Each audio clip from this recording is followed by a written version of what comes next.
I was programmed to believe that money only comes from hard work ever since I was a little kid.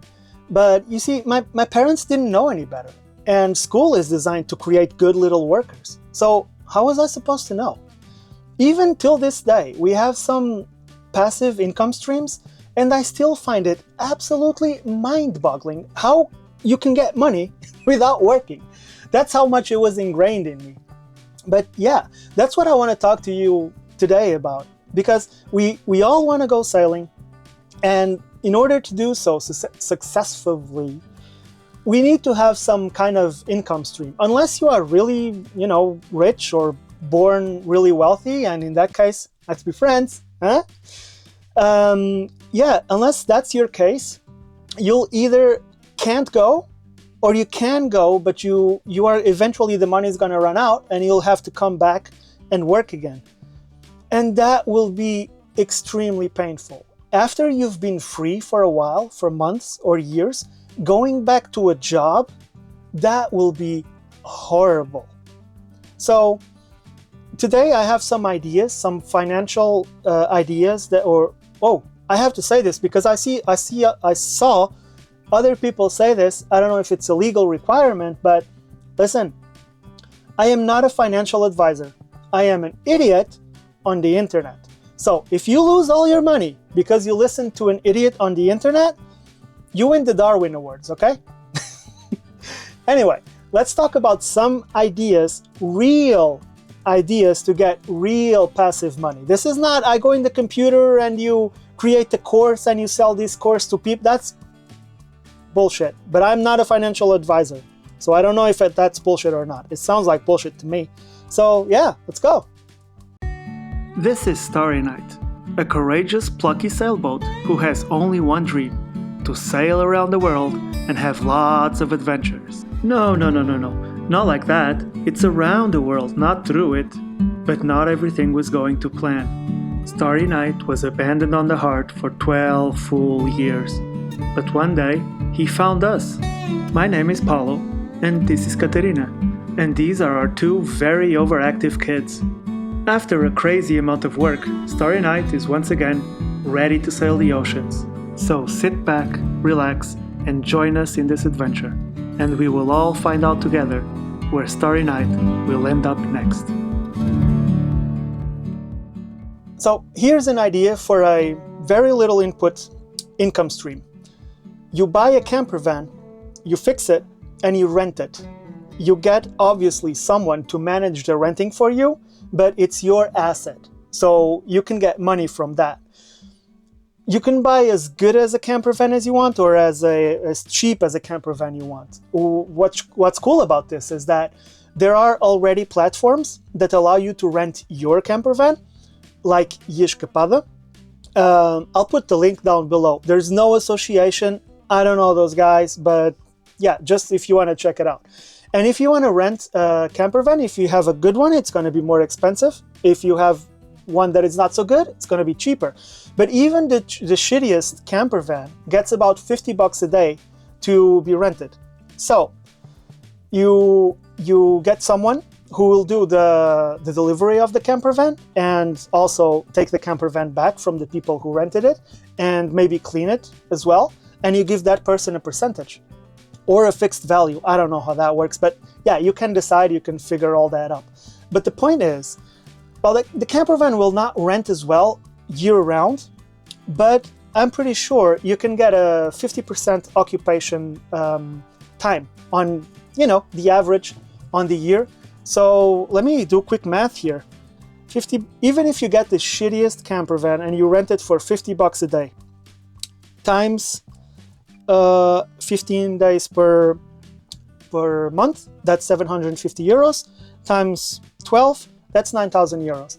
I know it's not much, but if you have a better camper van, this value could be double or triple.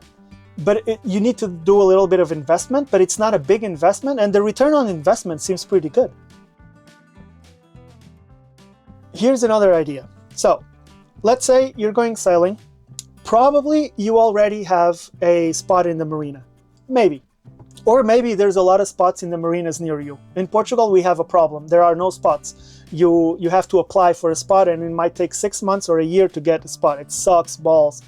But anyway, if you already have a boat and you have the spot in the marina, what about this?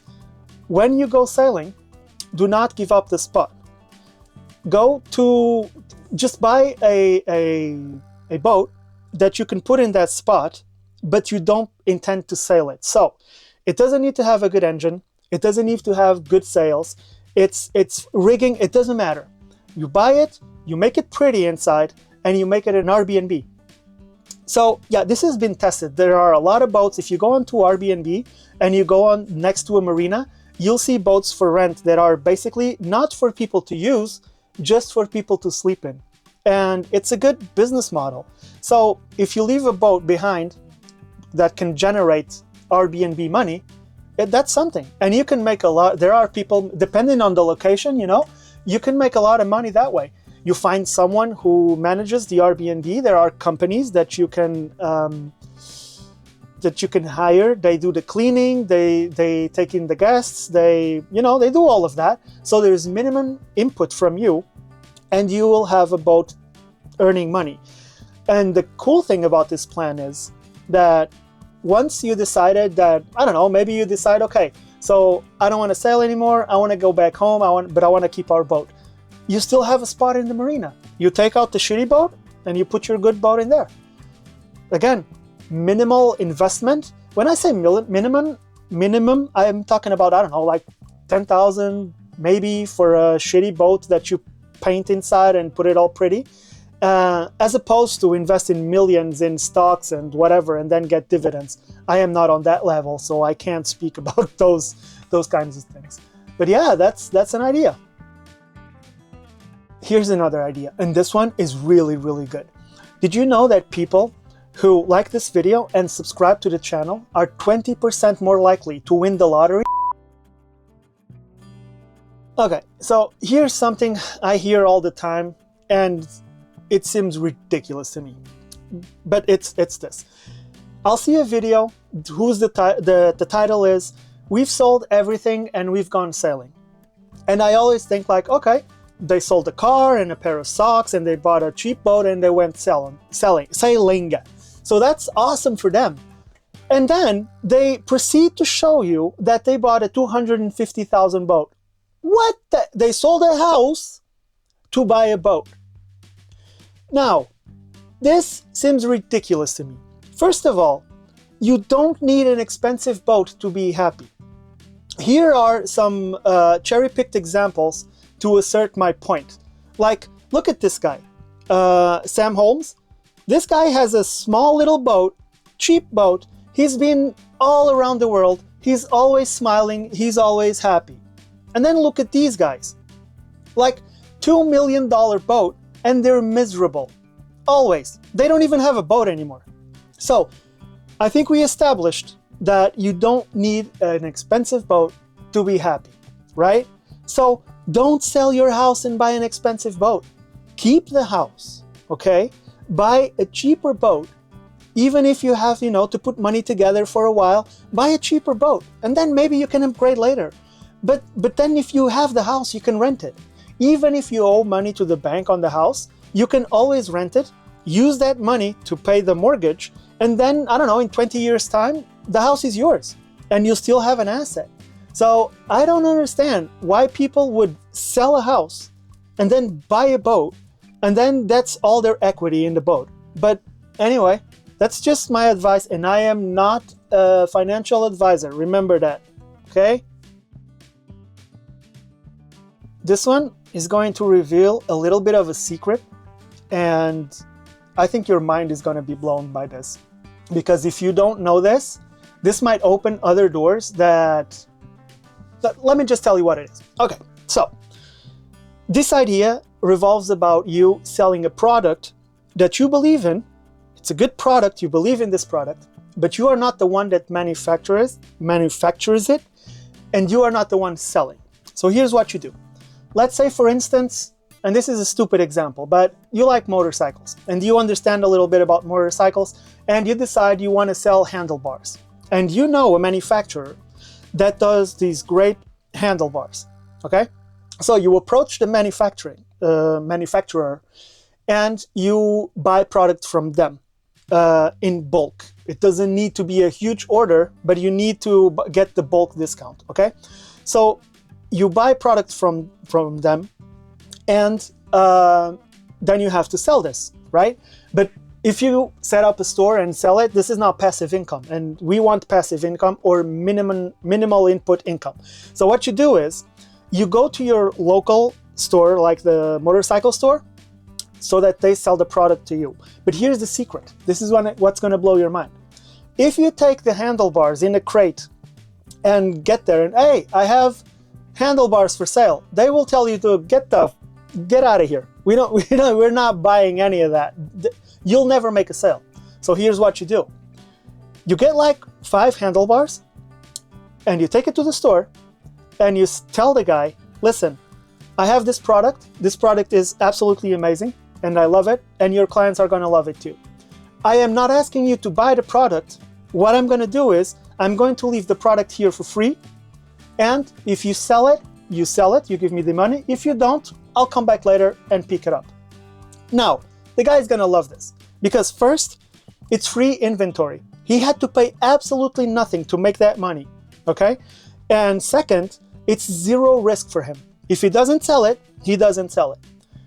Now, quick little secret, I've done this before, a lot of times, okay? But it doesn't stop here, because if you only do this, you will not be able to have passive income. You will always be involved in the process. So the product is good, the product sells, and the guy is gonna call you and tell you, hey, I don't have any more stock of your handlebars. They were good, we sold them, so can you bring more? And you do it one more time. You take the handlebars, you take the money from the first handlebars that he already sold, and you leave 5 more there. Now the third time he calls you and says, hey, I don't have any more, can you bring some more? You are gonna tell him, listen, my stock is running low, and I can, of course, but you will need to make an order. And then, because he knows that your product sells, he will place an order. And when you're working with orders, you no longer need to go to the manufacturer and buy in bulk.